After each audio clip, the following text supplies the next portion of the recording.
औज़ुबिल्लाहि बिस्मिल्लाहिर्रहमानिर्रहीम। मेरे अज़ीज़ ज़िम्मेदार भाइयों, आज अभी मैं जिस फसल के बारे में डिस्कस करना चाह रहा हूँ, मैं समझता हूँ कि ये जो फसल है, इसमें ज़िम्मेदार का जो इंडिविजुअल प्रॉफिट है, उसका एक प्रॉफिट ज़ाती प्रॉफिट है, वो तो है ही है।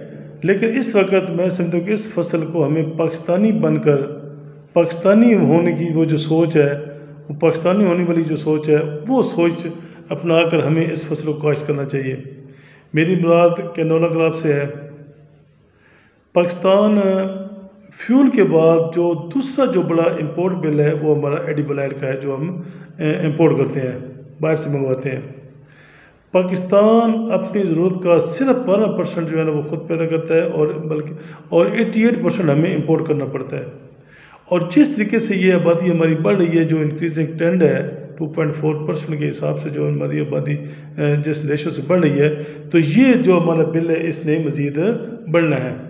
तो लिहाजा ज़रूरत ये है कि हमारा हर ज़िम्मेदार जो हम काश्तकारी कर रहे हैं, जो काश्तकारी कर रहे हैं, मेरी गुजारिश होगी कि हम कोई गंद जो बंदा 30 एकड़ गंदम काश्त कर रहा है, वो 30 के बजाय वो 25 एकड़ गंदम काश्त कर ले और 5 एकड़ जो है ना वो ज़रूर लगाए। और इस तरीके से हमें इज्तिमाई जो सोच है, पाकिस्तानियत वाली सोच है, वो अपनाने की ज़रूरत है। हमें हमारे हर ज़िम्मेदार को, इससे हमारा प्रॉफिट भी होगा और इससे हमारे मुल्क को भी बेनिफिट होगा, तो कि हमारा जो मतलब एडिबल ऑयल का जो हमारा इंपोर्ट बिल है वो हमारा कम हो जाएगा। अच्छा, अब जो इंपोर्ट बिल है वो 8.828 खरब यानी 8 खरब 28 अरब का हम एडिबल ऑयल हर साल इंपोर्ट करते हैं। अप्रॉक्सीमेटली ये बढ़ भी सकता है, या ये जो इस वक्त डॉलर 230 रुपये का है, तो इस हिसाब से इस वक्त जो हमारे पास उसका जो बिल है वो 8.28 खरब ये हमारा है। तो लिहाजा इस वक्त इसलिए मैं समझता हूँ कि मैं अपने ज़िम्मेदार भाइयों को बताऊँ कि हम किस तरीके से इसकी अच्छी पैदावार ले सकते हैं। हमारे मुल्क में जो रवायती जो तेल पैदा करने वाली फसलें हैं, जिसमें राया है, सरसों है, तोरिया है। अब मैं बात करूँ कैनोला की। अब राया, सरसों, तोरिया भी उससे भी ऑयल निकलता है, लेकिन जो अच्छी क्वालिटी का जो ऑयल है, जो इंटरनेशनल क्वालिटी का जो ऑयल है, जिसको हम कहते हैं, वो है हमारा कैनोला वाला ऑयल जो है। अब इसमें दो जो तोरिया, राया, सरसों में दो केमिकल्स होते हैं, जिनको हमको एक को कहते हैं यूरेसिक एसिड और दूसरे को कहते हैं ग्लूकोसिलेट। अब ये दोनों जो चीज़ें, दोनों जो केमिकल्स हैं, ये मुज़र सेहत है। अगर हम ज़्यादा देर तक इसको इस्तेमाल करते रहेंगे तो इससे हमारी सेहत ख़राब हो जाएगी। बल्कि यहाँ तक कि अगर ये जो है ना, जो तोरिया है, सरसों है, राया है, अगर इसकी हम खल बनाएंगे, और खल वही जो खल है, अगर हम वो जो जानवरों को खिलाएंगे तो उससे हमारे जानवरों की सेहत भी ख़राब हो सकती है। तो लिहाजा हमें इससे बचना चाहिए और इसकी बजाय हमें कैनोला पे आना चाहिए। कैनोला में ये दोनों जो चीज़ें वो ज़ीरो है, यानी हम उसको कहते हैं कि डबल ज़ीरो। उसमें यूरेसिक एसिड भी नहीं है, यूरेसिक एसिड, और उसमें ग्लूकोसिलेट भी नहीं है। तो लिहाजा हमें उस तरफ आना चाहिए। अब जो हमारे जो पास इस वक्त वैराइटीज़ हैं, जो हमारे पास अप्रूव्ड वैराइटीज़ हैं, उसमें ये एक तो पंजाब कैनोला है, दूसरा हमारा फैसल कैनोला है, इरी कैनोला है, और इस तरीके से हाईओला जो है वो हमारी ICI दे रही है। एक रुस्तम कैनोला है, वो हमारा जो एक कंपनी है जलिंदर फार्मिंग, वो दे रही है। तो बहरहाल अब इनमें तीनों का अगर मैं मुख्तसर से करूँ तो उनका जो पोटेंशियल है, यील्ड पोटेंशियल, वो मिनिमम 30 है और उसका मैक्सिमम जो 40 है। हाँ, यानी हम 30 से लेकर 40 मन फी एकड़ इसकी पैदावार ले सकते हैं, लेकिन अगर हम बाकायदा इसकी अच्छे तरीके से इसकी प्रोडक्शन टेक्नोलॉजी अडाप्ट करें तो। इसका जो सीड रेट है वो 2 kg है, 2 kg पर एकड़ के हिसाब से इसका सीड बनता है। और इसके लिए है कि सीड जब आपने इस्तेमाल करना है तो आप डेफिनेट उसमें तकरीबन 10 किलो ये यूरिया डालें या DAP डाल के, तो आप उसको कर सकते हैं, काश्त कर सकते हैं। इसके बारे में मैं तफसील आपको बताऊँगा।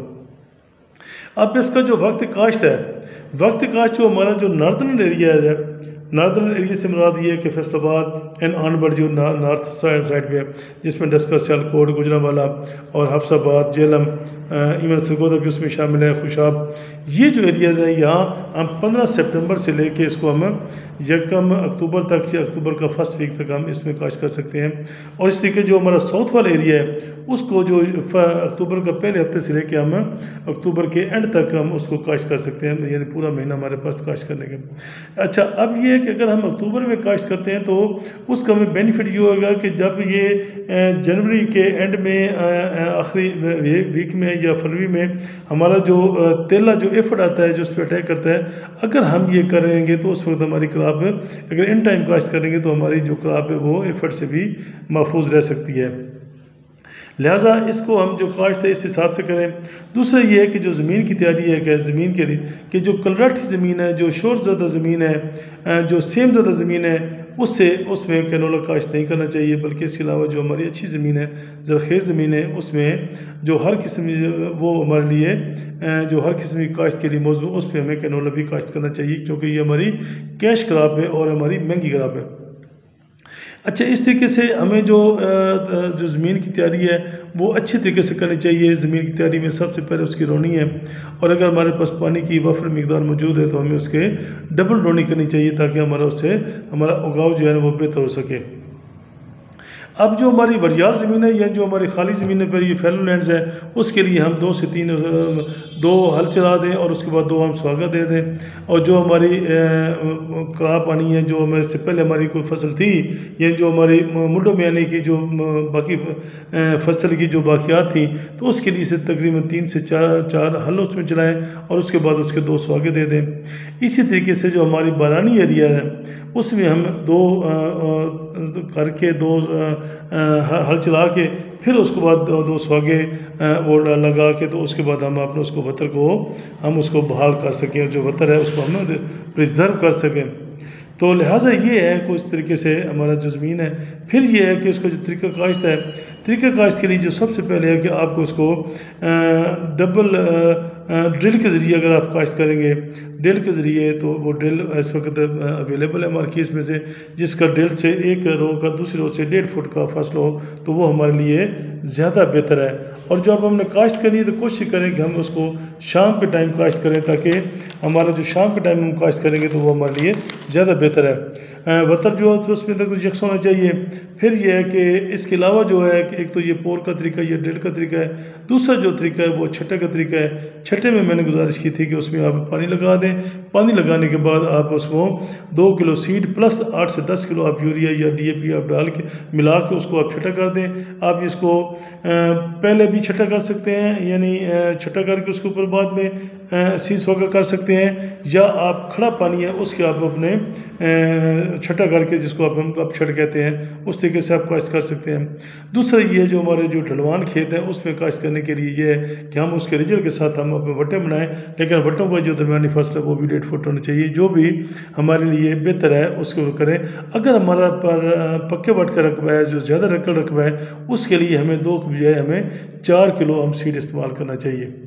एक बड़ा अच्छा जो तरीका है, मैं समझता हूँ कि इस वक्त चूँकि सितंबर सोइंग जो शुगर केन हो रहा है, उस हम कमाद में भी उसको कर सकते हैं। इसका बेनिफिट ये होगा, एक तो हमारा जो उसकी पैदावार अच्छी हो जाएगी कैनोला की, दूसरा ये हो जाएगा कि हमारा जो कमाद है वो हमारे कोरे से महफूज हो जाएगा।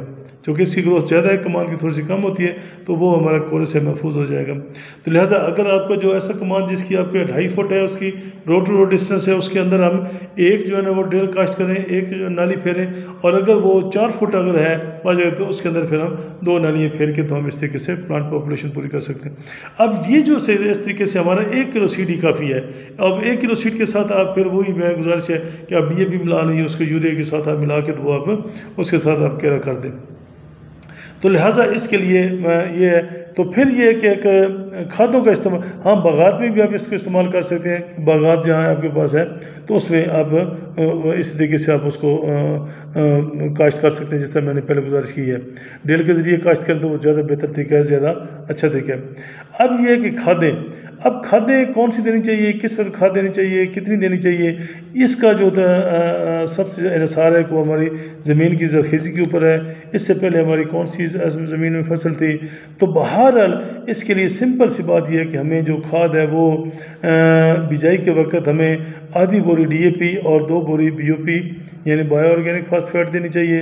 उसके बाद 1 महीने के बाद जब तकरीबन जर्मिनेशन कंप्लीट हो जाती है तो हमें 1 बैग यूरिया या अमोनियम सल्फेट दे दें तो वो ज़्यादा बेहतर है। और जो आखिर में जब इसको फलियाँ लगने शुरू हो जाएं तो फिर हमें 1 बोरी SOP जो है ना, मैं समझता हूँ जो 25 किलो वाली SOP है वो आप दे दें। उसके 2 हिस्से कर लें, 12.5 किलो एक पानी के साथ, 12.5 किलो दूसरे पानी के साथ। इसी तरीके से जो आपाशी है, आपाशी एक तो अपने फसल को देख के, अपनी ज़मीन को देख के, मौसम को देख के, मौसमी हालात को देख के आपाशी करनी चाहिए। लेकिन जो हमारे पास जो बेहतरीन इसके जो 3 तरीके हैं जो मैं समझता हूँ क्रिटिकल टाइम है वो है, वो 3 टाइमिंग्स हैं। एक तो ये है कि अब जब आपकी जर्मिनेशन हो जाएगी, आपने सोएंगे 1 महीने बाद, फिर उसके बाद आप फूल निकलते वक्त, जब फूल निकलते हैं उस वक्त आपने आपाशी करनी है, मिक्सिंग करनी है। फिर जब वो बीज बनता है यानी दाना बनना है उस वक्त आपाशी मुकम्मल होनी चाहिए ताकि हमारा वो जो बीज है वो सेहतमंद बने, उसमें किसी किस्म का कोई इशू नहीं। पौधों की छिदराई के हवाले से, चूँकि ये हम जब पोर के साथ या ड्रिल के साथ कर रहे होते हैं, छिदराई जो है वो हमने पहले पानी से पहले हमें कर लेनी चाहिए और हमें 4 से 6 इंच का जो फसल है वो मेंटेन करना चाहिए प्लांट टू प्लांट जो है। और एक अंदाजे के मुताबिक अच्छी पैदावार लेने के लिए अगर 60,000 प्लांट्स पर एकड़ हो जाए तो उससे हम अच्छी पैदावार ले सकते हैं। इस तरीके से इसके बाद जड़ी बूटियों के मरला आता है। आपको पता है कि जड़ी बूटियाँ बहुत ज़्यादा नुकसान पहुँचाती हैं। एक अंदाजे के मुताबिक 15 से लेकर 40% तक हमारा जो लॉस है वो जड़ी बूटियों में देती हैं। तो लिहाजा उसके लिए आपके पास है कि जब आपने वो काश्त कर लेना है तो आप उसके बाद विद इन 24 आवर्स आप सीटाक्लोर 1 लीटर या आप 800 ml डुआल गोल्ड जो है ना वो हमारे मशहूर ब्रांड है वो आप इस्तेमाल पानी के साथ आप 120 लीटर पानी के साथ आप उसको स्प्रे करेंगे तो उससे वो हर किस्म की जड़ी बूटियों को वो उन्हें नहीं देगा। इसके बाद दो तरीके हैं। फिर वो गोडी वाला तरीका है कि आप पहले पानी से के बाद उसको कर लें या दूसरे पानी से पहले जो है ना, यानी पर जब वतर आ जाए, पहले पानी लगाने के बाद जब वतर आ जाए तो उस वक्त आप उसको गोडी कर सकते हैं। पहले पानी के बाद भी आप कर सकते हैं, पहले पानी से पहले भी गोडी कर सकते हैं। यानी ये आपका लोकलाइज्ड मेथड है जिस तरीके से आप इसको कर सकते हैं कि जब आप महसूस कर सकेंगे कि जड़ी बूटियाँ उग गई हैं तो आप उसको आप गोडी के ज़रिए भी कर सकते हैं। लेकिन मेरा ख्याल है कि वो केमिकल जो तरीका है वो सस्ता भी है, वो अच्छा तरीका भी है। इसके अलावा हमारे इसके ऊपर बीमारियाँ भी आती हैं, बीमारियाँ जिसमें मतलब वबाई झुलसाव है। उसके बाद हमारा जो इसकी दूसरी जो बीमारी है वो सफ़ेद कुंगी है और उसके बाद सफ़ेद सफूफी है, फफूंदी होती है। ये 3 किस्म की 4 किस्म की बीमारी आती हैं। तो इसके लिए सिंपल सी बात यह है कि नंबर 1 एक तो हम सीड को उसको जो थायोफेनेट मिथाइल के साथ हम यानी 2.5 ग्राम पर लीटर के हिसाब से हम उसको वो मिक्सर बना के हम उसको सीड उसमें सो करके उसमें वो बीज को हम दवाई लगा लें। या अगर उसके बाद खुदा न खास्ता प्रॉब्लम आ गया, ज़्यादा प्रॉब्लम आ गया तो फिर हमें एज़ॉक्सिस्ट्रोबिन प्लस टेबुकोनाज़ोल वही 2.5 ml पर लीटर वाटर में डाल के हम स्प्रे करें तो इससे हमारा काफ़ी हद तक ये मसला हल हो जाएगा। फिर इस तरीके से हमारे इसके कीड़ों का प्रॉब्लम आता है और जो कीड़ों में मेजर जो कीड़े हैं उसमें एक तो पेंटेड बग है और उसके बाद हमारा एफिड है जो फरवरी में आता है, यानी जनवरी के एंड से लेकर फरवरी मतलब बल्कि मार्च तक भी रहता है। एफिड का प्रॉब्लम होता है। और उसके बाद जो हमारी एक होती है मस्टर्ड सा फ्लाई जिसको हम कहते हैं सरसों की आरादार जो मक्खी है, आरादार जिस तरह मतलब वो काटती है वो जिसको हम मस्टर्ड सा फ्लाई कहते हैं, वो उसको नुकसान पहुंचाती है। उसके लिए सिंपल ये तरीका है कि जब आपको कीड़ा नज़र आ जाए तो आप उसकी लेमड़ा उसको आप 2.5 ml पर लीटर वाटर के हिसाब से वो मिक्सर में करें या उसमें आप कार्बन सल्फाइड में कर सकते हैं या आप उसको आप बाइफेंथ्रीन का स्प्रे भी कर सकते हैं। तो इस तरीके से आप करें। अब इसका जो सबसे जो मरला जो आखिरी इसका है कि आपने जो इसकी कटाई करवानी है, इसकी कटाई इतना ये क्रिटिकल मामला है कि आप 1 मन भी पैदावार ले सकते हैं और आप 30-35 मन भी पैदावार ले सकते हैं। तो लिहाजा इसमें हमारे ज़िम्मेदार को बड़ा विजिलेंट होना चाहिए। और विजिलेंट उसके लिए ये है कि जब आपकी जो फली हैं वो उनका रंग जो है ना वो तकरीबन कोई 40 से 50% सब्ज़ से भूरी होनी शुरू हो जाए तो आप उसमें कटाई कर दें।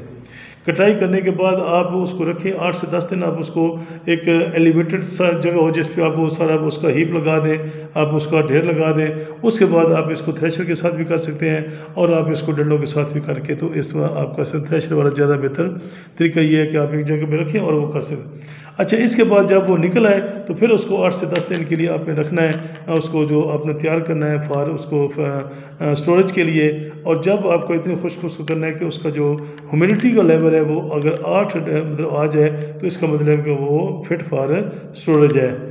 तो लिहाजा इसके लिए आपने ये एहतियाती तदाबीर करनी है। इस वक्त मैं अगर इसका रेट देखूं तो ये 7500 से लेकर 8500 रुपये तक है पर मन के हिसाब से। अगर हम 30 मन पैदावार ले लेते हैं और उसका रेट हम 7500 रुपये लगा लें, 7500 रुपये लगा लें, तो ये तकरीबन कोई 2,25,000 रुपये का एकड़ बनता है और यही पैदावार इसका रहता है।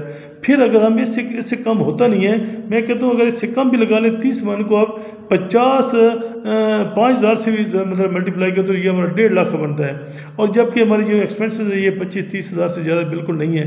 तो लिहाजा हम, चूँकि इसको ज़्यादा पानी भी नहीं चाहिए, इसको ज़्यादा खाद भी नहीं चाहिए, इसके ज़्यादा और भी कोई मैनेजमेंट प्रैक्टिसेस नहीं है, पानी वगैरह भी नहीं चाहिए। तो लिहाजा हमारे ये गंदम से हर हवाले से हमारी ये फसल बेहतर भी होती है, पैदावार भी बेहतर होती है। और फिर सबसे बड़ा जो बेनिफिट है मैं समझता हूँ कि वो मुल्की लेवल पे, नेशनल लेवल पे इसका हमारा जो एडिबल ऑयल का जो हमारा वो बिल है वो इससे कम हो जाएगा। अगर हमारा हर ज़िम्मेदार इसका रियलाइज़ कर ले तो ये मुनाफा भी है और उसका हमारा जो कौमी खिदमत भी है। Thank you very much. अगर अब मेरा फिर गुजारिश है कि जो दोस्त मेरा यूट्यूब चैनल देख रहे हैं वो आपको यकीनन अच्छी मालूमात मिलती रही होंगी, चूँकि काफ़ी दोस्तों का मुझे होता है कि अब मैं हर फसल के बारे में इस पर ब्रीफिंग दूँ। तो जो दोस्त अभी ये चाहते हैं कि जो दोस्तों ने अभी मेरा चैनल सब्सक्राइब नहीं किया तो उनसे मेरी गुजारिश है कि innovative agriculture by Arshad Rizvi को ये चैनल जो सब्सक्राइब करें ताकि आपको मेरी हर आने वाली वीडियो मिलती रहे। अल्लाह ताला हम सबको हामी नासो। Thank you very much.